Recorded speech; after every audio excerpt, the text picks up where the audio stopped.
नमस्कार, इस बेहद खास चुनावी शो में आपका बहुत स्वागत है। मैं हूं आपके साथ विभा उपाध्याय। 2024 के लोकसभा चुनाव से पहले आपके लिए लेकर आए हैं बेहद ही खास शो प्रधानमंत्री। इस विशेष बुलेटिन में सियासत की तमाम खबरों की हम बात करेंगे, लेकिन शो की शुरुआत सबसे बड़े चुनावी खबर के साथ।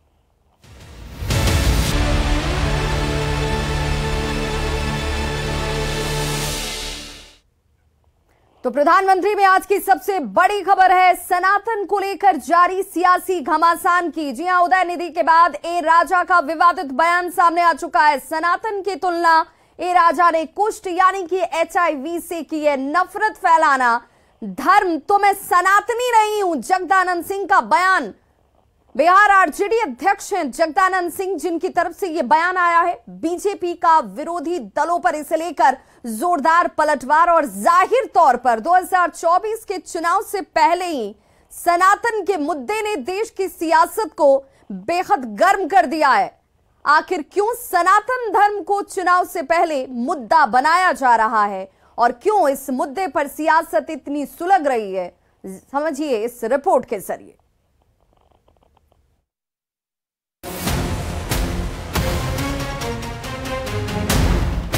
देश में सनातन को लेकर हर रोज नई बहस छिड़ रही है। तमिलनाडु के मंत्री और सीएम MK स्टालिन के बेटे उदयनिधि स्टालिन के आपत्तिजनक बयान के बाद DMK नेता ए राजा एक कदम आगे बढ़ते हुए बेहद ही विवादित और शर्मनाक बयान सनातन धर्म को लेकर दे दिया। तमिल भाषा में ए राजा उदयनिधि के बयान को नरम बताते हुए सनातन की तुलना कुष्ठ और HIV जैसे खतरनाक बीमारी से कर डाली। உதயநிதி ஸ்டாலின் அவர்கள் மென்மையாகத்தான் சொன்னார், மலேரியா போல டெங்கு போல ஒழிக்க வேண்டும் என்று. மலேரியாவுக்கும் டெங்குக்கும் சோசியல் ஸ்டிக்மா இல்ல, அது ஒரு அருவருப்பா சமூகம் பார்க்காது. அருவருவாக பார்க்கிற ஒரு சனாதனத்தை சொல்லணும்னா முறைப்படி ஒரு காலத்துல தொழுநோய் இருந்தது, இப்ப HIV இருந்தது. எங்களை பொறுத்தவரை HIV தொழுநோயை போல HIV போல சமூக அவலம் நிறைந்த ஒரு நோயாகத்தான் நம்ம பார்க்கிறோம். ஒன்று सनातन पर सियासी बयानों के तीर दक्षिण से उत्तर भारत तक चल रहे हैं। इसी कड़ी में बिहार की सत्ताधारी गठबंधन में शामिल आरजेडी के प्रदेश अध्यक्ष जगदानंद सिंह ने पहले कहा कि लोगों के बीच छुआछूत पैदा करना ही यदि धर्म है तो वे सनातनी नहीं। और ये धर्म है तो बताओ, इनके धर्म में कहाँ लिखा हुआ है जिसको आप शाश्वत करते हो और ऐसी को यदि सनातन करते हो। मैं भी उसका विरोधी हूँ। मैं सनातन धर्मी यदि तब मैं मान सकता हूँ जबकि 140 करोड़ के लोगों के भीतर मतभेद पैदा न करे। जगदानंद यही नहीं रुके, कह दिया कि हम लोग हे राम वाले हैं, जय श्री राम वाले नहीं, क्योंकि जय श्री राम वाले खून खराबा करने वाले होते हैं। गांधी से कौन जय श्री राम का हम लोग विरोधी करते हैं। हे राम जो गांधी ने बोला, सतपुत्री दो लोगों को जो गोली चलाने वाले हैं लोग, हे राम वाले हम लोग हैं, जय श्री राम वाले खून कत्ल दंगा कराने वाले हैं। उदयनिधि स्टालिन सनातन की तुलना डेंगू मलेरिया से करते हैं। ए राजा सनातन को कुष्ठ और HIV की तरह खतरनाक बताते हैं, तो जगदानंद सिंह हिंदू मुस्लिम करने वाले धर्म को सनातन कहकर खुद को इससे अलग बताते हैं। ऐसे में बीजेपी की ओर से जगदानंद सिंह को नसीहत देते हुए पलटवार भी किया जा रहा है। अभी पिछले हफ्ते मुंबई में सिद्धि विनायक मंदिर में आपके नेता लालू जी गए थे ना, अपने पुत्र उप मुख्यमंत्री के साथ झुककर प्रणाम कर रहे थे, टीका लगवा रहे थे ना। तो ये क्या कर रहे थे वो? जगता बाबू कुछ हिंदुस्तान का इतिहास आप जानते हैं क्या? ना कुछ पढ़ते हैं। जगता बाबू एक बार राम मनोहर लोहिया को पढ़िए, उन्होंने भगवान राम, भगवान कृष्ण और महादेव की क्या चर्चा की है। वैसे सनातन धर्म पर छिड़े विवाद के बीच प्रधानमंत्री मोदी ने भी अपनी चुप्पी तोड़ते हुए कैबिनेट मंत्रियों को निर्देश दिया है कि सनातन पर पूरी तथ्यों और तर्क के साथ जवाब दिया जाए। केंद्र की मोदी सरकार भी विरोधी दलों की पिच पर ही खेलते हुए सनातन के मुद्दे को 2024 के चुनाव का एजेंडा बनाना चाहती है, लेकिन नेताओं के धर्म विशेष के खिलाफ दिए जा रहे एक के बाद एक विवादित बयानों ने सियासत में उबाल जरूर ले आया है। Bureau report, news 18। तो 2024 का चुनाव नजदीक है और ऐसे में 2024 के चुनाव से पहले सनातन जो है वो चुनावी मुद्दा बनता नजर आ रहा है। 2024 के लोकसभा चुनाव से पहले एक बार फिर आरक्षण का मुद्दा भी गर्म हो रहा है। आरएसएस प्रमुख मोहन भागवत ने आरक्षण को लेकर एक बड़ा बयान दिया। जब तक समाज में भेदभाव है तब तक आरक्षण पर संघ का समर्थन है।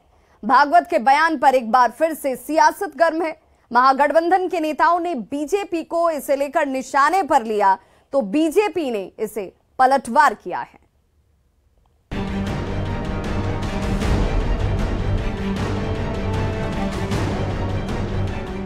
राष्ट्रीय स्वयंसेवक संघ के प्रमुख मोहन भागवत ने आरक्षण को लेकर बड़ा बयान दिया है। भागवत ने कहा, जब तक समाज में भेदभाव है तब तक आरक्षण जारी रहना चाहिए। मोहन भागवत ने कहा, जब तक भेदभाव है तब तक आरक्षण रहना चाहिए। हिंदुओं के लिए मंदिर, पानी, श्मशान एक होना चाहिए। केंद्रीय सेवाओं में भी जाति के आधार पर भेदभाव है। संविधान में जितना आरक्षण उस पर संघ का समर्थन जारी रहेगा। घर में अगर हम सब लोग हैं, दूध कम आता है, सबको दूध नहीं मिलता, लेकिन जो बीमार है उसको मिलता है, तो ऐसा हम कहते नहीं कि उसको क्यों दे रहे हैं। परिवार में सब समान है, लेकिन जो बीमार है उसकी विशेष चिंता करनी पड़ती है। ऐसा वो आरक्षण लागू किया है। इसलिए जब तक वो भेदभाव है तब तक उसको चालू रहना चाहिए। दरअसल संविधान के मुताबिक अनुसूचित जाति और अनुसूचित जनजाति को जातिगत आधार पर हुए भेदभाव के चलते आरक्षण यानी रिजर्वेशन मिलता है। मंडल आयोग की सिफारिशों के बाद अन्य पिछड़ा वर्ग यानी ओबीसी को भी रिजर्वेशन मिल रहा है। अब मोहन भागवत के आरक्षण पर दिए बयान ने सियासत को गर्म कर दिया है। महागठबंधन के नेता जातीय गणना का मुद्दा उठाकर संघ प्रमुख पर निशाना साध रहे हैं तो बीजेपी आरएसएस प्रमुख का समर्थन कर रही है। देखिए, सीधी सी बात है कि आप लोग के चेहरे दोहरे हैं। आपको जिस तरह से हाथी के दांत खाने के और दिखाने के कुछ और होते हैं, वही स्थिति आप लोगों की है। क्योंकि मोहन भागवत भी संविधान बदलने के पक्ष में है और बाबा साहब भीमराव अंबेडकर के संविधान को छोड़ के मोहन भागवत का संविधान चाहते हैं नरेंद्र मोदी। तो आप केंद्र सरकार को ये बात क्यों नहीं कहते हैं कि जातीय जनगणना करा करके इनका आर्थिक सामाजिक स्थिति क्या है उसका आकलन कर ले। आजाद भारत के समय से ही संघ, जनसंघ और भारतीय जनता पार्टी का ये मानना है कि जब तक समाज में असमानता रहेगा तब तक आरक्षण जारी रहेगा। 2024 के लोकसभा चुनाव से पहले एक बार फिर आरक्षण का मुद्दा गर्मा रहा है। हर चुनाव में नेताओं के वादे आरक्षण के इर्द गिर्द ही घूमते हैं। 2015 के बिहार विधानसभा चुनाव में आरक्षण पर मोहन भागवत के बयान पर विवाद हो गया था। तब आरजेडी ने उस बयान को मुद्दा बनाकर बीजेपी के खिलाफ खूब प्रचार किया था। तब के चुनाव नतीजों में भाजपा को बड़ा नुकसान उठाना पड़ा था। ऐसे में भारतीय जनता पार्टी दोबारा उस जोखिम को उठाना नहीं चाहती, लिहाजा भागवत ने जब तक भेदभाव तब तक आरक्षण वाली बात कही है, जिससे विरोधी दल भी पशुपेश में। Bureau report, news 18।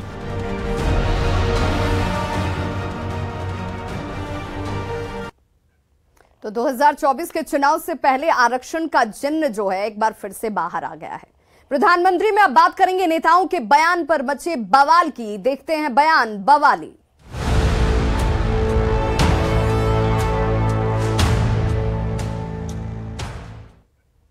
केंद्रीय शहरी विकास मंत्री हरदीप पुरी ने सनातन को लेकर डीएमके नेता ए राजा के बयान पर कड़ी प्रतिक्रिया दी है।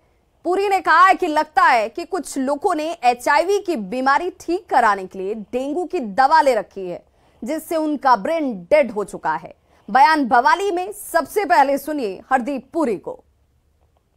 लगता है कुछ लोग जिनको एचआईवी की बीमारी के बारे में कुछ जानकारी है और कुछ मच्छर और डेंगू मच्छर के बारे भी हो सकती है, तो लगता है कुछ ऐसे व्यक्ति हैं जो एचआईवी की बीमारी के लिए उन्होंने डेंगू की मेडिसिन ले ली है और ये जो उनका ब्रेन डैमेज हुआ है ये परमानेंट हुआ है। और जिन्होंने ऐसी बातें की है सनातन धर्म के बारे, भारतीय संस्कृति सभ्यता के बारे, उनको शर्म आनी चाहिए। जेडीयू बिहार में 5 नवंबर को पटना में भीम संसद का आयोजन करा रही है। इस पर बीजेपी ने जेडीयू के कार्यक्रम पर हमला बोला। बीजेपी नेता नितिन नवीन ने कहा है कि जेडीयू खुद दलित और आरक्षण विरोधी है। आज तक जेडीयू नेताओं ने दलितों के लिए कुछ नहीं किया। ये तो जदयू के नेता को भी मालूम है कि अंबेडकर को सम्मान और आरक्षण को रक्षा किसी ने की तो भारतीय जनता पार्टी ने की। और आज जो लोग आरक्षण की बात करके अपने मुकाम पाए हैं, उन्होंने केवल अपने परिवार को आरक्षण दिया, न कि समाज को आगे बढ़ाने का काम किया। इसलिए जदयू भी आज उसी की देन है और जदयू को भी मालूम है कि वो कुछ नेताओं के लिए आरक्षण चाहती है। और इस सेगमेंट में अब देखते हैं वैसी चुनावी खबरें जो सोशल मीडिया पर हैं वायरल।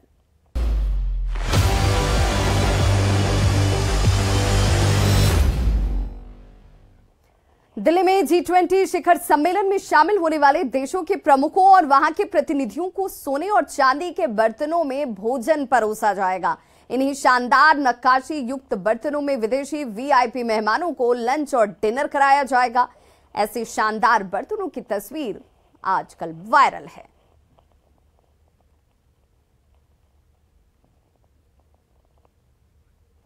तो सोने और चांदी के यही वो बर्तन हैं जिनमें विदेशी मेहमानों का स्वागत होगा, उन्हें लंच और डिनर कराया जाएगा। G20 के गेस्ट के लिए ये विशेष इंतजाम जो है सोने और चांदी के बर्तनों में भोज के साथ आतिथ्य के तौर पर। G20 सम्मेलन से ठीक पहले दिल्ली का कुतुब मीनार शानदार तरीके से सजाया गया है। बेहतरीन लेजर शो के जरिए कुतुब मीनार पर देश की संस्कृति के साथ साथ हाल ही में चंद्रयान 3 की लॉन्चिंग को भी दर्शाया गया है, जो बेहद मनमोहक है। तो कुतुब मीनार में बेहतरीन लेजर लाइट और ये खूबसूरती जो कि दिल्ली की और कुतुब मीनार की खूबसूरती को चार चांद लगाती हुई रोशनी से, दुधिया रोशनी से सजा और नहाया हुआ सा ये पूरा इलाका कुतुब मीनार में बेहतरीन लेजर लाइट। मध्य प्रदेश के सीएम शिवराज सिंह चौहान भोपाल के बरखेड़ी राधा कृष्ण मंदिर में पूजा अर्चना करते नजर आए। श्री कृष्ण जन्माष्टमी के मौके पर सीएम शिवराज सिंह की पूजा अर्चना की तस्वीर वायरल है। वैसे शिवराज हर साल राधा कृष्ण मंदिर में पूजा अर्चना करते हैं।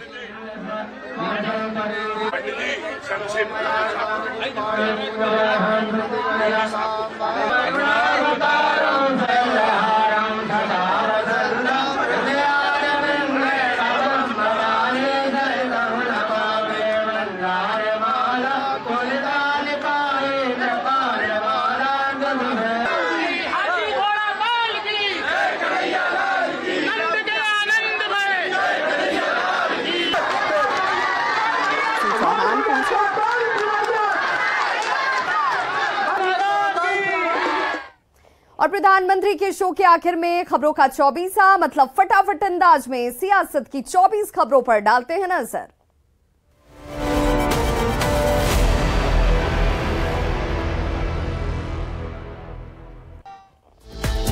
इंडोनेशिया के जकार्ता में आसियान समिट में शामिल हुए पीएम मोदी बोले 21वीं सदी एशिया की, one earth, one family, one future हमारा मंत्र।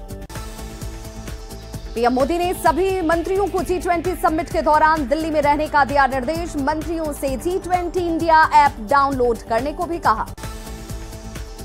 मनीष कश्यप की मां ने राष्ट्रपति को लिखा पत्र, उदयनिधि स्टालिन पर NSA लगाने की मांग, कहा आम नागरिक की तरह उदयनिधि को भी हो सजा। उदयनिधि के विवादित बयान के बाद डीएमके नेता ए राजा का सनातन पर विवादित बयान, कहा डेंगू मलेरिया नहीं, सनातन HIV और कुष्ठ रोग की तरह। सनातन धर्म पर डीएमके नेता ए राजा की टिप्पणी को लेकर दिल्ली पुलिस में शिकायत दर्ज। सुप्रीम कोर्ट के वकील चिराग अनेजा ने दर्ज करवाई शिकायत। शिवसेना UBT के नेता संजय राउत ने उदयनिधि स्टालिन को इशारों में दी चेतावनी, कहा स्टालिन के बयान से कोई भी सहमत नहीं, इस तरह के बयानों से उन्हें बचना चाहिए। सनातन को बीमारी बताने पर केंद्रीय मंत्री गिरिराज सिंह का पलटवार, कहा उनकी रणनीति है कि हिंदुओं को गाली दो। आरक्षण पर RSS प्रमुख मोहन भागवत का बड़ा बयान, कहा समाज में जब तक भेदभाव तब तक आरक्षण जरूरी। RSS के प्रमुख मोहन भागवत का अखंड भारत का बड़ा बयान, कहा भारत से अलग हुए देशों को अब अपनी गलती का एहसास होने लगा है। मोहन भागवत के बयान पर आरजेडी सांसद मनोज झा ने उठाए सवाल, कहा सही में भेदभाव खत्म करना है तो जातीय गणना के लिए भी उठाएं आवाज। सनातन की बात तथ्य के साथ करने के सुझाव पर आरजेडी सांसद मनोज झा ने पीएम मोदी पर साधा निशाना, कहा सनातन तब बेहतर होगा जब विसंगतियां होंगी दूर। सनातन पर जारी विवाद के बीच आरजेडी प्रदेश अध्यक्ष जगदानंद सिंह का विवादित बयान, कहा टीका लगाकर घूमने वालों ने देश को गुलाम बनवाया। जगदानंद सिंह के बयान पर बिहार में सियासत तेज, गठबंधन के दलों ने बयान का किया समर्थन, बीजेपी ने जताया विरोध। आरजेडी प्रदेश अध्यक्ष जगदानंद सिंह को टीका वाले बयान पर बीजेपी का बड़ा हमला, पूछा सिद्धिविनायक मंदिर में क्या कर रहे थे लालू प्रसाद। विवाद के बाद जगदानंद सिंह ने अपने बयान पर दी सफाई, कहा हम लोग जय श्री राम में भरोसा करने वाले नहीं, हे राम में विश्वास करने वाले लोग हैं। जगदानंद सिंह के बयान पर सम्राट चौधरी का निशाना, कहा इनकी मानसिक स्थिति खराब हो चुकी है। मुंबई की बैठक में तय किया गया कि सनातन को खत्म किया जाए। जगदानंद सिंह के विवादित बयान पर एलजेपीआर के प्रदेश अध्यक्ष राजू तिवारी का पलटवार, कहा उनकी मानसिक स्थिति ठीक नहीं, अच्छे डॉक्टर से करवाएं इलाज। 5 नवंबर को जेडीयू पटना के वेटनरी कॉलेज ग्राउंड में भीम संसद का करेगा आयोजन, लोकसभा चुनाव को लेकर बनाई जाएगी रणनीति। जेडीयू के भीम संसद पर बीजेपी ने बोला हमला, कहा ये लोग खुद दलित विरोधी और आरक्षण के विरोधी हैं, आज तक इन लोगों ने दलितों के लिए नहीं किया कोई काम। बीजेपी कार्यालय में युवा मोर्चा के कई कार्यकर्ताओं ने ग्रहण किया पदभार, नेता प्रतिपक्ष विजय सिन्हा ने कहा 2024 में पीएम मोदी का सपना पूरा करेंगे युवा नेता। राहुल गांधी के भारत जोड़ो यात्रा के 1 साल पूरा होने पर कटिहार में विशेष कार्यक्रम का आयोजन, ऋषि भवन में शहीद चौक तक कांग्रेस नेताओं ने निकाली पदयात्रा। पलामू में कांग्रेस पार्टी ने भारत जोड़ो यात्रा की वर्षगांठ पर निकाली रैली, कार्यक्रम में जिले से लेकर प्रखंड स्तर के कार्यकर्ता हुए शामिल। गिरिडीह के डुमरी में स्ट्रांग रूम पर की गई 3 लेयर सुरक्षा की व्यवस्था, सीआरपीएफ, जैप और जिला पुलिस को किया गया नियुक्त। राजस्थान के सीएम गहलोत का बीजेपी पर हमला, कहा देश के हालात गंभीर, गठबंधन से घबरा गई बीजेपी।